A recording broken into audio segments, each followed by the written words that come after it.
Hello and good morning, beautiful people. It is Friday. It is a rest day.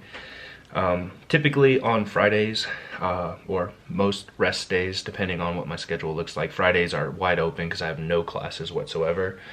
Mondays I have a class at 8, so typically I'm forced to get up early and have to do things.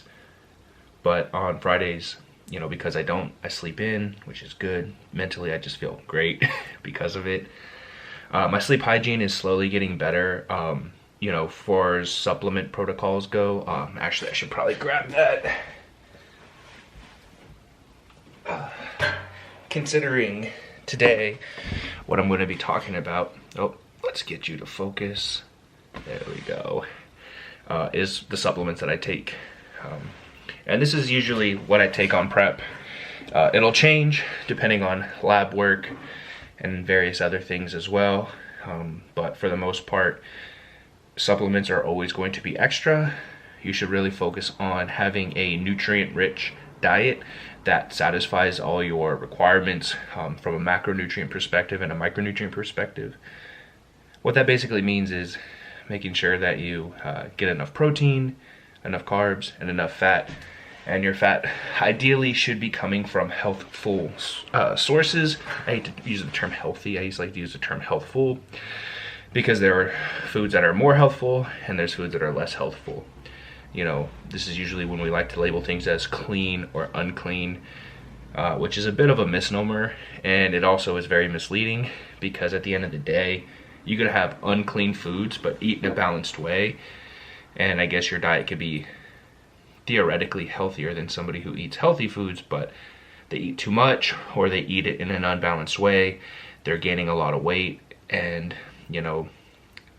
theoretically they'll be less healthy. But I'll explain what I'm taking, why I'm taking.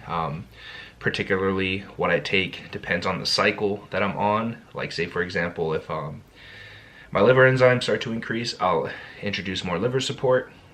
If they aren't, typically I'll try to keep it out. But for the most part too, you want to try to limit the amount of unsafe liver supplements that you're taking. Usually these are going to be in the form of anabolic agents, so you just kind of want to be careful and keep an eye on that. And you also want to make sure that you don't take these agents long term. So if you are going to deploy an anabolic that is liver toxic or hepatotoxic, make sure that the duration is very low. I would say 4 to 6 weeks, maybe even pushing it 10 weeks, but it all just depends on what your goals are and everything else. I find myself getting winded pretty easily when I talk on the camera. But the liver can regenerate. So with that being said, it doesn't mean test your limits and fuck yourself up. So health supplement number 1, vitamin D3. I use Garden of Life Garden Code. This is 5,000 IUs per capsule, and I'll take 2, so I'll take about 10,000 IUs. I really load up on this. This also has a lot of other different botanicals, enzymes, and probiotics as well, so I really like it. What else? Blood pressure support from Revive. Basically this has different botanicals and various other things that will help with blood pressure, vitamin K2, and various other things as well. So this is a supplement that I take, 2 capsules a day. Liver support. I'm taking SARMs, so obviously there aren't available. Injectable SARMs are not available. They used to be. They're not right now, which sucks because I'd rather inject than take things orally. But basically this is going to help with liver support. It has TUDCA, milk thistle, N-acetylcysteine, and it has very, very high amounts. It has a gram of N-acetylcysteine, it has a gram of milk thistle, so that's a decent amount. 4 capsules per serving, so what I'll do is I'll take a capsule at lunch and I'll take a capsule at dinner. 2 capsules at lunch, 2 capsules at dinner to get my full serving size. Lipid support from Revive. This is going to help with cholesterol, and your triglycerides and things like that. So 7 capsules per serving, so I'll take 3 at breakfast, 3 at lunch, and then 1 at dinner. So you have to be pretty regimented with your supplement protocols, especially like with obscure serving sizes, like 7 capsules. We couldn't make it an even number, god damn it. So glucose support. So I will switch back and forth.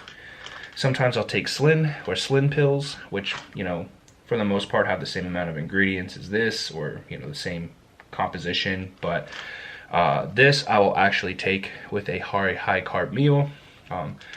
So usually around, you know, lunch and dinner is when I'll take it. People ask, why don't I take it post-workout? That's because we have an upregulation of the glucose transporters that, you know, function non-insulin mediated.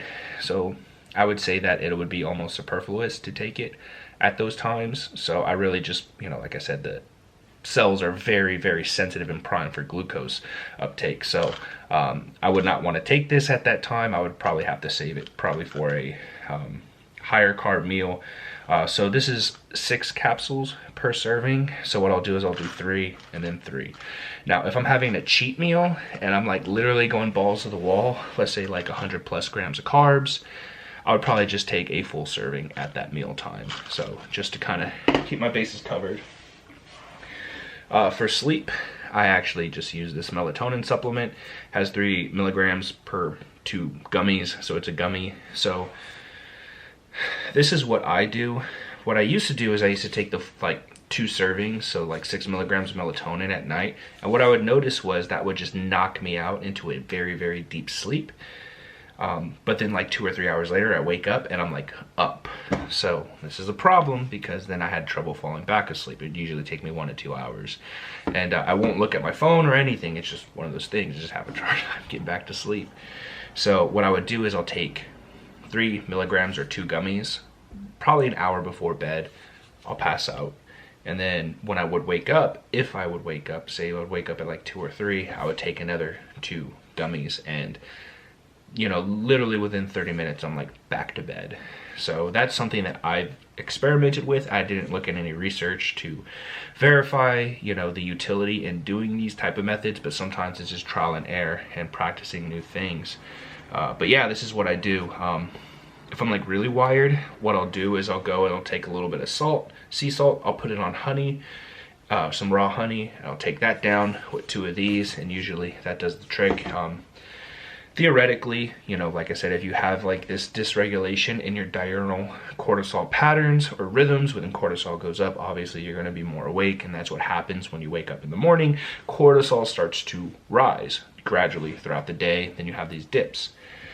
Now, if you're somebody who has dysregulated diurnal patterns with your cortisol, this is something that you can do if you're just kind of ramped up. So I'll do that, take the sea salt, take the honey, and I'll just, you know, basically just place it on my tongue and just kind of like let it dissolve, or you could place it under your tongue. It really doesn't matter. You could just chew it and eat it. But I like it. If you like that, you know, caramel salted taste, it's really not that bad. You just do a little bit of sprinkle of sea salt on there and then take these downs and you're good to go. So these are my health supplements. For performance, I basically just take a pre-workout.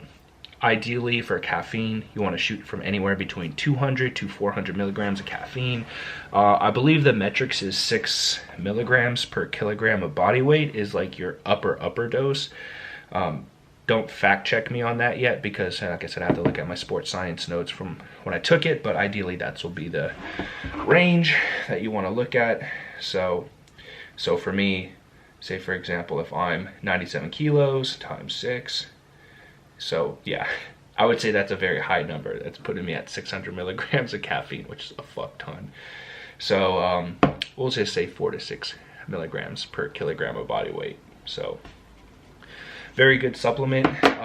Other things you want pump agents like L-citrulline, arginine, you know, things that are really going to upregulate nitric oxide, which increases vasodilation, which will basically increase blood flow to the extremities that you're training. Even though this is a whole body systemic effect, when you're exercising, your body will have some vasoconstriction in the organs and brain and everything else, so you can direct more blood flow to the extremities working. So it's a non-issue. And then you could also have some things that help with brain function, like huperzine, which is an acetylcholine esterase inhibitor. So acetylcholine stays within the synapse longer, so you get more upregulation, which could be pretty beneficial.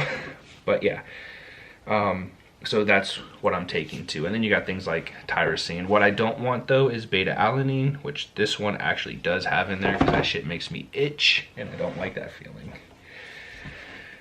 And then I got some Vigor. So basically this just has hydration agents in there. It also has like coenzyme Q10, betaine, and which is really good. But the main reason why I take it is for creatine. It has 5 milligrams of creatine per scoop. What I'll do is I'll take my protein first thing in the morning, and then I'll basically a scoop and a half of protein, which is roughly around 35 to 40 grams of protein, that I'll sip throughout my 60 to 90 minute workout. And then I'll just kind of throw this bad boy in there too as well. It tastes like an orange dreamsicle, which is fucking delicious. But the thing is, when we're talking about gradients and things like that, you want a very high amount of fluid to, solution ratio. So you can be heavily diluted, because if you drink a concentrated fluid and it's in the morning and your hydration already isn't that great, to kind of dilute these substances, your bodies will pull water from your own system to dilute these fluids, which actually can dehydrate you more. So it's just beneficial. It's more beneficial to have a, greater amount of fluid to solution ratio. So you have more dilute, not concentrated ratio. That's just to make sure that you don't get dehydrated throughout your workout. So the reason why I don't have my protein in here in terms of supplements, because I don't consider protein a supplement, I consider it a food. So it, like I said, it's just on the same level as my eggs and everything else. I mix it in my protein, I mix it in my oatmeal, I mix it in a lot of areas, throw it in my cottage cheese, so on and so forth. So that's what I take, that's everything. You already saw my last video, the SARMs that I take, but I consider those my more anabolic agents, and you already know what I'm taking right now. And April, next month, I will be deploying tren, acetate. So I'm going to be doing 200 milligrams of tren a week. I am going to inject on days that I don't inject testosterone. I'm going to drop my testosterone from 500 milligrams to 200 milligrams. And then I'm going to take 50 milligrams of Anavar. If we look at it from an anabolic standpoint, we have our testosterone base, we have our DHT derivative, and we have our nandrolone, derivative as well. So trying to deploy as much from the different anabolic pathways as I can. Main thing that we don't want leading up to a competition is a superfluous amount of water retention, which can come from a high amount of testosterone. Luckily, my estrogen has been pretty good. I haven't been getting any negative side effects, but I attribute that to my pinning frequency. Obviously, if you have this huge influx and you do, let's say, 500 milligrams once a week, you're gonna have a huge spike in testosterone, and then obviously you'll have more of an estrogenic burden. So an easy way to kind of control that is to pin more frequently.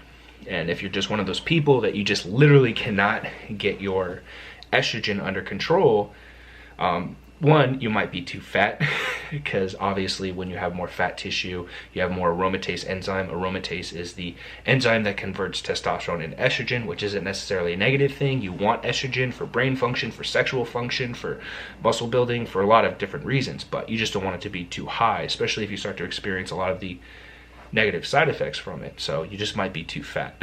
So I have people that's like, oh, I want to start running this, and you look at them and they're overweight. Like, no, bro, lose weight, get healthy first before you do anything. Like I said, if you're not healthy and you employ these agents, it might help you, like with energy and your workout and building muscle, but it also can, on the back end of things, promote more negative side effects that you really don't want.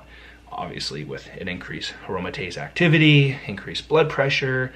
Obviously, if you're overweight, I'm just going to go ahead and assume, not always, but probably, more commonly, your lipid profile fucking sucks, your cholesterol sucks, and if you introduce anabolic agents into this it's only going to make it worse. It's not going to improve your lipid panel. So focus on getting healthy first, getting into a reasonable weight, dropping down the body fat, exercising regularly, getting your blood panels where it needs to be, making sure your blood pressure is very well regulated.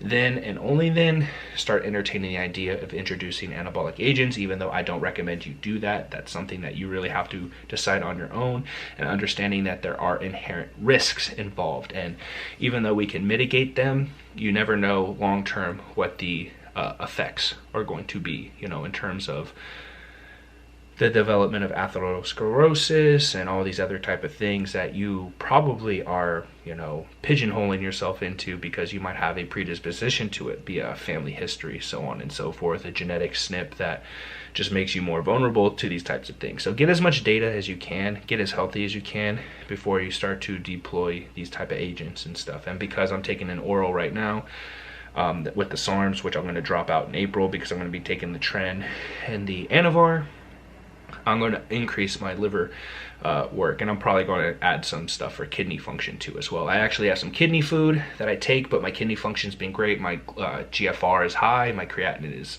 reasonable. I wouldn't say it's low, I would say it's at the high normal end, which is normal when you're carrying around a significant amount of muscle mass. So yeah. Anyways, that's my video for today. I know it was a little bit long, but I thought I'd talk about what I was taking for full transparency. Literally, this is it. Like, you know, the anabolics, you know, the supplements and everything. So there's really no secrets. I'm going to go on my walk so I can get my steps for my rest day, and then I'm going to get this day started. Take care, everybody. See you again soon.